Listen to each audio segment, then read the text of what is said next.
yung 12, 18, and 36. Okay. Kaya, pagtatluhan naman, iba naman ang style natin dyan. Pero mag-start pa rin tayo sa prime number siya. So, 2, 12 divide by 2 is 6.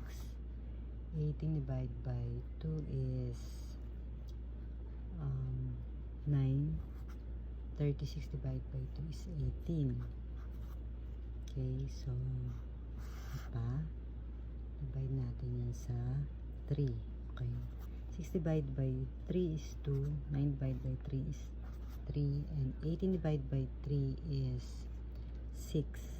Okay, pagtatluhan, kailangan ang matira sa ilalim niyan puro 1. Okay, so pwede ka mamili kung ano yung divide mo, yung 2 or yung 3.